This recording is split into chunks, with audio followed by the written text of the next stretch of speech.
আপনারও কি প্রায়শই ছোট ছোট বিষয় নিয়ে খুব মন খারাপ হয়ে যাচ্ছে? কান্না পাচ্ছে, কষ্ট পাচ্ছেন, কিন্তু আপনি কাউকে বলতে পারছেন না। অপোনেন্টকে হার্ম করার বদলে আপনি নিজেকে প্রচন্ডভাবে হার্ম করছেন ফিজিক্যালি এবং মেন্টালি। অথবা যে মানুষটাকে আপনি ভীষণ ভালোবাসতেন, হঠাৎ করেই কোনো কারণবশত সেই মানুষটাকে আপনার খুব পরিমাণে খারাপ লাগতে শুরু করে যাচ্ছে। এই ধরনের ঘটনা যদি আপনার সাথে প্রায়শই ঘটে থাকে, তাহলে আমরা কিন্তু এই জিনিসটাকে অনায়াসেই ক্লাস্টার বি এর অন্তর্গত বর্ডারলাইন পার্সোনালিটি ডিসঅর্ডারের আওতাভুক্ত কিন্তু করতেই পারি। এগুলোর সাথে সাথেও আরো নানান রকমের ফ্যাক্টর কিন্তু কাজ করে থাকে, কিন্তু মেইন ফ্যাক্টরটা হচ্ছে সেলফ হার্ম বর্ডারলাইন পার্সোনালিটি ডিসঅর্ডারের ক্ষেত্রে। Generally environmental factor, genetic factor, এছাড়াও হচ্ছে পেরেন্টিং স্টাইল, পেরেন্টসদের সাথে ছেলে মেয়ে ছোটবেলাকার অ্যাটাচমেন্টাল স্টাইল, তাছাড়াও হচ্ছে গিয়ে কি চাইল্ডহুড অ্যাবিউজ, চাইল্ডহুড ট্রমা, এই ক্ষেত্রে কিন্তু একটা বিশাল ভূমিকা পালন করে এই ধরনের পার্সোনালিটি ডেভেলপমেন্টের ক্ষেত্রে।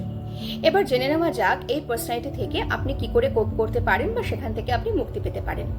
ডায়ালেকটিক্যাল বিহেভিয়ার থেরাপি অথবা সাইকো এডুকেশন, সাইকোথেরাপি, এছাড়াও হচ্ছে গিয়ে মাইন্ডফুলনেস, বিভিন্ন রকমের টেকনিক্স, বিভিন্ন রকমের মিনিংফুল জার্নালিং, বিভিন্ন রকমের লাইফস্টাইল চেঞ্জেস এবং কিছু ডায়েটের মাধ্যমে এবং মেডিকেশনের মাধ্যমে কিন্তু আপনি এই সমস্যা থেকে অনায়াসেই কোপ করতে পারেন।